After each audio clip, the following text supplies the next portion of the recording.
A la Una Noticias por Exa 90.5 FM y la mejor 89.7 FM.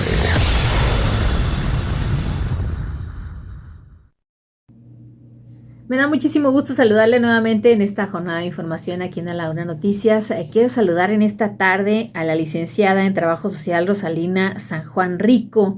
Ella está trabajando como trabajadora social en el área médica en el CAICES, en este municipio vecino de Jerécuaro, recordando que forman parte también dentro de la jurisdicción sanitaria número 4. ¿Cómo te encuentras, Rosalina? Un gusto saludarte. Muchas gracias, un placer estar aquí con ustedes. Muchas gracias. Rosalina, el motivo de platicar contigo el día de hoy, pues es porque estamos en esta fecha tan sentida y que además está muy cercana también a una conmemoración que en México tiene mucho peso, que le ponemos colores, le ponemos sombreros, le ponemos mucha algarabía y mucha diversión y demás, pero en realidad cuando vemos de cerca el final de nuestra línea de vida, no es fácil enfrentarlo. Y en ese sentido, pues vamos a platicar de estas actividades que se realizan en los diferentes niveles de salud para darle atención a una persona que está ya en una etapa terminal, que requiere ya de cuidados paliativos, y esto que se acompaña también a la familia, porque es algo que se genera de manera integral. Platícame, por favor. Este es un contexto bastante complejo, pero el día de hoy que se está conmemorando esta fecha tan sentida y que para muchos ha sido un referente de cambio de vida totalmente por justamente esos cuidados que se pudo brindar a un ser querido, a una persona que se encontraba ya en una etapa de estas, pues bueno, se puede a lo mejor hasta decir gracias porque pudo llegar a este momento de trascendencia sin dolor, sin angustia, sin el miedo. Hubo este acompañamiento que permite a lo mejor pues soltar, por decirlo de alguna manera. Bienvenida. Así es, muchas gracias nuevamente por la invitación.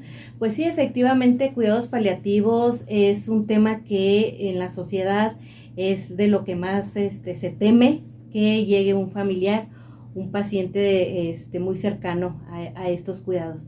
Sin embargo, sí debemos dejar bien en claro que no se trata de únicamente encaminar a la muerte al paciente y con lo que lleva, ¿no? Más que nada es cómo podemos nosotros desde un grupo interdisciplinario que siempre estamos conformados, cómo podemos ayudar a esa vida que todavía está viviendo con nosotros y que no nada más es una sola persona, sino son su familia o en su defecto es su contexto, su red social. Porque cabe aclarar que hay pacientes que a veces están solos. Así es. O pacientes que dentro del proceso de la enfermedad son abandonados, pero que tenemos que echar mano de su red social y el contexto y la comunidad está ahí para apoyar. Entonces, pues sí, como bien lo mencionas, es algo que no se quiere llegar, pero lo platicábamos, desde que nacemos estamos preparados para este fin último, ¿no? Que es nuestro propósito en realidad del por qué venimos a esta vida. Sin embargo, Rosalina, si a lo mejor incluso lo vemos así en nuestro núcleo inmediato, si le platicamos a alguien muy cercano por ahí, ¿y a ti qué te gustaría cuando tú mueras, qué quieres que haga? Sí. O qué piensas, les da pero terror, ¿no? No, eso, porque, es que no, lo convocas, no, de eso no me hables. Sí, también. Y el hecho de no tener como esta parte que acabas de mencionar, de no tener presente de que en un momento u otro nos caemos a lo mejor en el baño de nuestra casa, nos golpeamos la cabeza y pues ahí quedamos, ¿no? Nos atropella un vehículo, nos da un infarto. Se nos comprometen nuestro cuerpo y entonces vamos a depender porque no terminaste ahí. Exactamente. y de todas maneras es un proceso que tiene de alguna manera que platicarse, ¿no? Nuestra sociedad no está acostumbrada a la prevención. Entonces siempre somos de esta sociedad en la que te dejamos todo al último. Y que vamos al día. En el de Dios proveerá. Y en el de que, pues, a ver qué Dios dice mañana, por así decirlo, ¿no? Entonces, no tenemos la cultura de atendernos antes de la enfermedad. No tenemos la cultura de ver, por ejemplo, un paquete funerario. Irlo pagando. No tenemos ni siquiera por ejemplo, cuando hacemos algún trámite como la licencia de manejo, nos dicen, quisiera ser donante de órganos. Tampoco tenemos esa cultura. O sea, dicen, pues no sé, o a ver qué pasa, o yo la verdad ni lo tengo pensado. Está muy marcado en nuestra sociedad. Entonces, la mayoría cree que va a morir en casa, durmiendo, o sin alguna otra enfermedad, o simplemente un infarto, y que ahí va a quedar. Pero la realidad es que puede haber un sinfín de cosas, como la acabas de mencionar. Y una de ellas también es importante no mencionar que cuidados paliativos no nada más es con adultos mayores. Podemos empezar con edades tempranas, por ejemplo, desde un recién nacido. Y trabajarlo con la familia son temas muy sensibles. Así como lo mencionaste, por más algarabía, color, sabor y demás que le pongamos al Día de Muertos, no lo logramos aterrizar ni llevar a cabo desde una perspectiva de la prevención. Se convierten en esas películas de terror personales, ¿no? Y lamentablemente van generando mucho desgaste emocional. ¿Qué se hace, Rosalina? Platícame, cuando ya el diagnóstico de nuestro paciente está encaminado a una enfermedad crónico-degenerativa, un cáncer muy avanzado, a una insuficiencia de los órganos, la vitalidad, mencionaste un recién nacido. ¿Qué se hace? Porque de pronto el médico a lo mejor pues nos va a decir, ¿sabes qué? No puedo hacer más y vamos a querernos aventar encima y golpearlo, ¿no? Porque vamos a sentir que no quiere o porque es complejo todo el sistema de salud. Y queremos culpar a alguien, a fin de cuentas, ¿no? ¿Qué se hace en esos momentos? Porque es un momento bien complicado, ¿no? El hecho de decirle a tu familia, ¿sabes qué? No tengo más herramientas para hacer algo que ayude a que tu paciente recupere su salud. Médicamente hablando. Médicamente hablando. Así es. Porque hay toda una oportunidad delante de, a pesar de encontrarnos ya en esta etapa. Emocional, físico, desde la estructura familiar e inclusive laboralmente. Porque hay pacientes que estuvieron ya laborando y que entonces tenemos que asesorar para qué viene después, ¿sí? Y no precisamente una vez que se concluyó, ahora sí, entonces vámonos a mover al que vamos a retirar dinero o a ver las semanas cotizadas. No, todo eso no lo podemos prevenir desde muchísimo antes y en este proceso de cuidados. ¿Cómo se hace? Bueno, el médico lo trabaja directamente con el familiar. Con sus tecnicismos en ocasiones el familiar no nos lo entiende y entonces es cuando entra el grupo interdisciplinario. Está conformado por médico, psicólogo, nutriólogo, trabajador social y enfermera, ¿sí? Si, por ejemplo, la psicóloga, el psicólogo no logra llegar a las partes más sensibles de este familiar, que nos entienda cuál es este proceso, hacemos el acompañamiento desde trabajo social, ¿sí? Y trabajo social definitivamente es esto de que no se puede ya curar al paciente, pero no significa sinónimo de muerte. Eso es lo que sí nos debemos dejar bien en claro de cuidados paliativos y clínica del dolor. Es cómo saber llevar lo mejor de la vida de este paciente a un buen término, desde el paciente como su familia y todo lo que lo rodea, ¿sale? Entonces se lo llevan a casa, pero para eso la enfermera y el médico identifican qué cosas son las que deben de tener en su hogar, de manera que es este acompañamiento para que en ellos sean nuestros ojos, nuestra boca, y de verdad recae tanta responsabilidad en la familia que trabajo social es el rol principal que debe de buscar, es con quién sí apoyarse. Porque al momento habrá miles de opiniones, miles de decisiones quizás, pero ninguna que se concrete. Y debemos de enfocarnos que la salud del paciente es la que está pues en juego. Y también su voluntad, ¿no? Muchas veces, por supuesto, tienen todavía la capacidad de decidir. Que quieren al final tienen su derecho y nosotros somos quien debemos de velar por ello, a través de la familia. Ujú. Derecho en el que dicen, ¿saben qué? Mi papá en algún momento dialogó conmigo de que él sí no quería ni que fuera intubado, ni que fuera atendido. Bueno, es más, ni quería ni venir. Ah, perfecto, se respeta y entonces entra cuidados paliativos. O en su defecto, ya vimos que, como mencionabas, no se puede realizar más desde el área de salud. Ah, bueno, miren, está esta opción. Pueden llevarlo a casa, pero con estas recomendaciones. Y nosotros estamos en ese acompañamiento. Realizamos visitas domiciliarias, en donde vamos todo el equipo, a veces va todo, a veces va la mitad, dependiendo mucho el diagnóstico del paciente, las necesidades propias, ¿sale? Ahí en ese inter nos vamos dando cuenta cómo está evolucionando la enfermedad, no tanto en el paciente, sino en la familia. ¿Quiénes se subieron al barco? ¿Quiénes lo abandonaron? Sí, qué complejo. Y quiénes definitivamente es el cuidador primario y al que debemos de cuidar, porque ya no podemos permitirnos tener otro enfermo más en casa. Así es. Y para eso es este grupo en el que estamos en acompañamiento a esta persona, dándole indicaciones desde dónde vienen los derechos de su paciente, desde cuáles son los medicamentos o tratamientos alternativos que puede echar mano, ¿sale? Desde el apoyo psicológico y emocional y, como lo mencionaba, también financiero por parte de cómo quedó este usuario, si era si trabajaba, no trabajaba, sus prestaciones. Y aparte también de ello, el acompañamiento de ese duelo, porque ya no trabaja por esta condición. Y eso es algo que no nos ponemos a pensar. Y probablemente el cuidador primario tampoco. Ah, no, es que el cuidador primario hoy en día desarrolla más de un rol, porque ¿quién lleva dinero a casa? Ya no es el que se queda de verdad el tiempo completo, tiene que salir y por lo tanto enferma a nuestro cuidador. Entonces sí debemos de estar mucho en ese acompañamiento para evitar que caigan en estas circunstancias.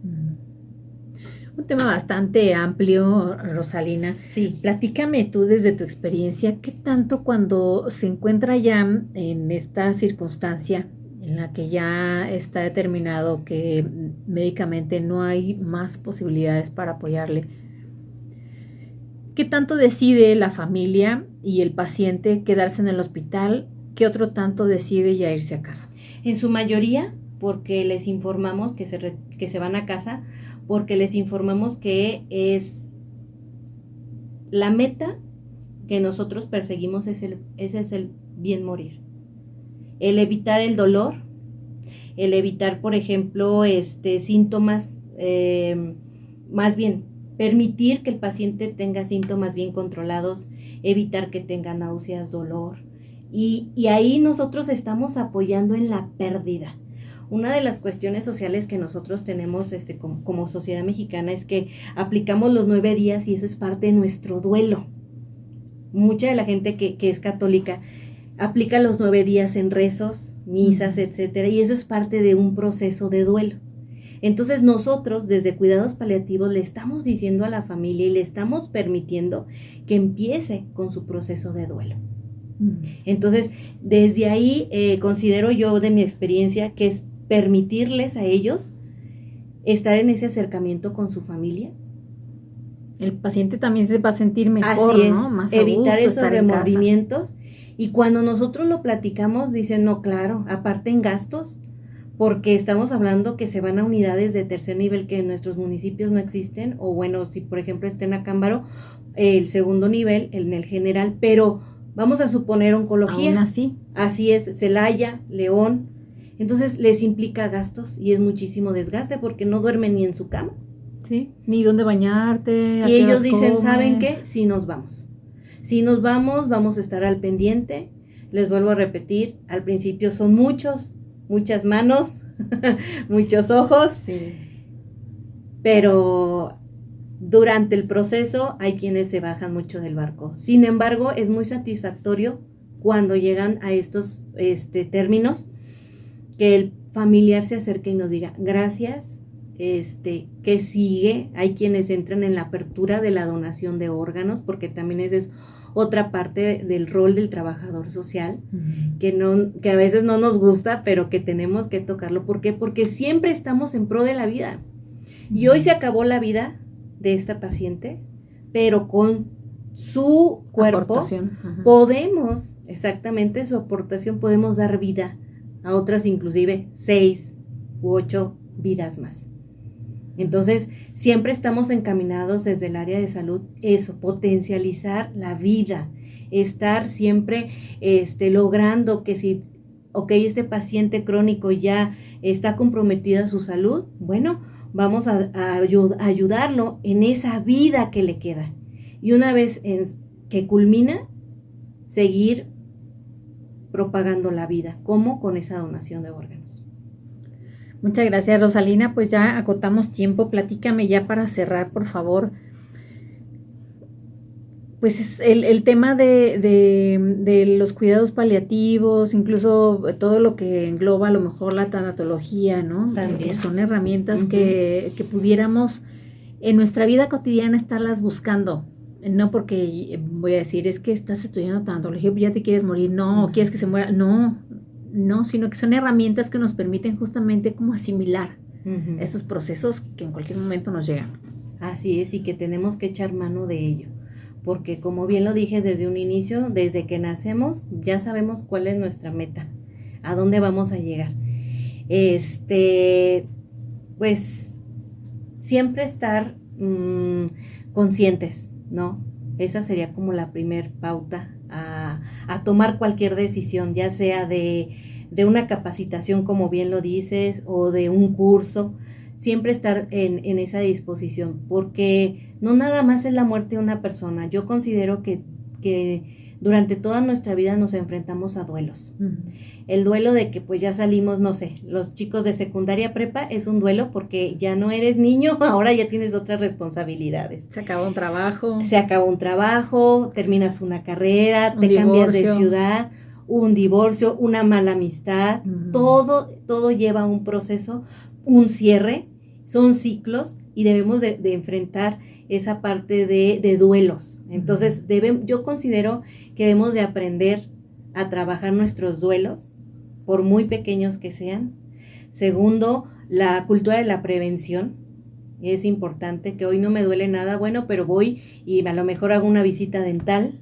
Nosotras como mujeres, toda nuestra salud, ¿sí? Una mastografía, un Papá Nicolau, o sea, estar siempre al día con nuestras consultas, no esperar hasta que, bueno, pues ya me embaracé, ¿qué sigue? No, o sea, en la cultura de la prevención también sería para mí algo muy importante que nos encamine a un buen morir. Y obviamente, ¿qué es un buen morir? Pues llevar tener la oportunidad de hacer las mejores cosas en tu vida. Y eso que podemos estar enseñando a nuestros niños desde bien pequeñitos, ¿no? El visualizarlo. De pronto ellos cuando llegan, por ejemplo, a un sepelio, ellos, aunque sea un ser querido, de pronto no refieren como esa angustia que los adultos tenemos. Está dormido, ya falleció, y lo dicen con tanta naturalidad que en ese caminito, en ese entorno, deberíamos todos seguir, ¿no? Sin estos, es normal los apegos, pero tenemos que aprender también a soltar. Es normal los apegos y evitar los tabús. Porque también evitamos mucho que los niños vayan a este tipo de situaciones por no tener que responder, tener que responder a una situación.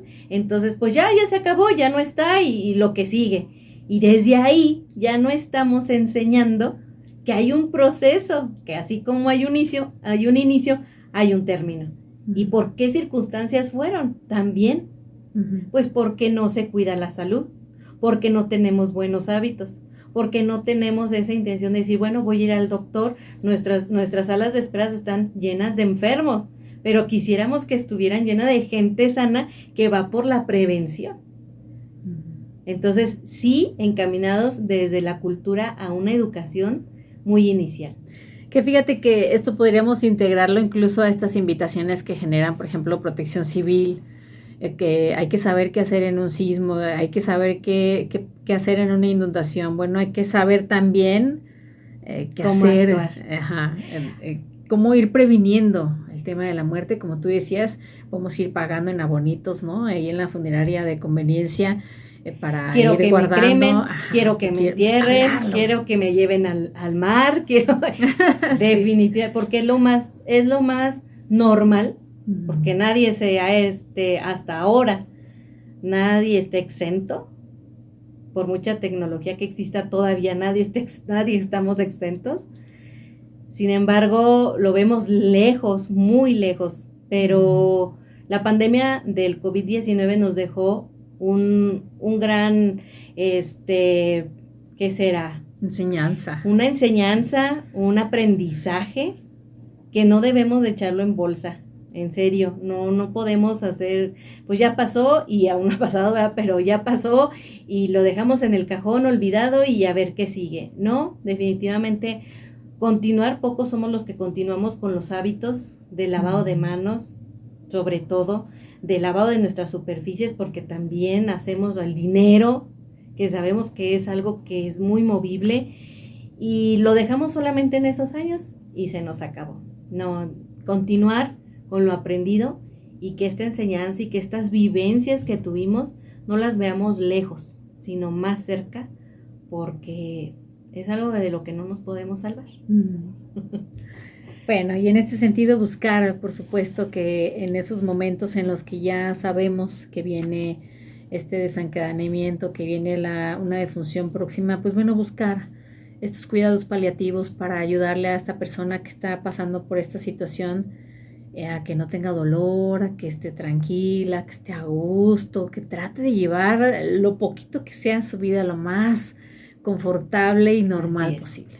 Así es. Si le gusta un alimento, hay que dárselo, aunque sea en poquita proporción.